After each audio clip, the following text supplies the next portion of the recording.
बिस्मिल्लाहिर्रहमानिर्रहीम। अस्सलामु अलैकुम वरहमतुल्लाहि वबरकातुहू। दीन फितरत चैनल में खुशामदीद। आज का हमारा मौजू 10 मुहर्रम का रोज़ा है। यौम आशूरा के दिन अक्सर लोग रोज़ा रखते हैं और ये रोज़ा रखना हुजूर अक़दस सल्लल्लाहु अलैहि वसल्लम के कौल व अमल से साबित है। आप सल्लल्लाहु अलैहि वसल्लम 10 मुहर्रम का रोज़ा रखते थे, लेकिन चूंकि यहूदी भी 10 मुहर्रम का रोज़ा शुक्राने के तौर पर रखते थे, तो आप सल्लल्लाहु अलैहि वसल्लम ने 9 मुहर्रम का रोज़ा रखने की ख्वाहिश का इजहार किया ताकि उनकी मुखालफत हो सके यहूदियों की और मुशाबिहत ना हो उनसे।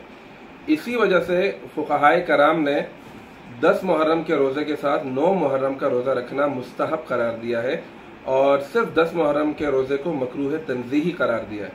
और मकरूह तंज़ीही उस अमल को कहते हैं कि जिसे अगर आप छोड़ दें तो आपको सवाब मिलेगा, लेकिन आप अगर उसे कर लें यानी सिर्फ 10 मुहर्रम का रोज़ा रख लें तो आपको कोई गुनाह नहीं मिलेगा। हज़रत अल्लामा अनवर शाह कश्मीरी रहमतुल्लाह अलैह ने 3 सूरतें बयान फरमाई हैं यौम आशूरा के रोज़े की।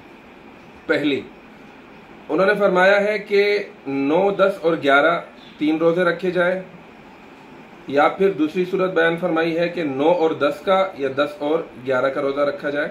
यानी पहली सूरत में 3 रोज़े बतलाए हैं, दूसरी सूरत में 2 रोज़े, और जो तीसरी सूरत है उसमें सिर्फ 10 मुहर्रम का ही रोज़ा रखे। कि अगर कोई ये 3 रोज़े 2 रोज़े नहीं रख सकता तो उसे चाहिए कम से कम 10 मुहर्रम का रोज़ा रख ले ताकि उसकी फजीलत से महरूम ना हो। और कुछ लोगों का ख्याल है कि यहूदी ये उस वक्त रोज़ा रखते थे शुक्राने के तौर पर, लेकिन अब वो इस तरह नहीं करते। तो इस बारे में उलमाए कराम फरमाते हैं कि ये बात बिल्कुल गलत है कि यहूदी 10 मुहर्रम का रोज़ा नहीं रखते। आज भी यहूदी जो मजहबी लोग हैं वो शुक्राने के तौर पर 10 मुहर्रम का रोज़ा रखते हैं। इसलिए इससे बचना चाहिए और कोशिश ये करनी चाहिए जो सूरतें हमने आपको बताई हैं उन सूरतों के मुताबिक अपना रोज़ा रखें। बहुत शुक्रिया। वस्सलामु अलैकुम वरहमतुल्लाहि वबरकातुहू।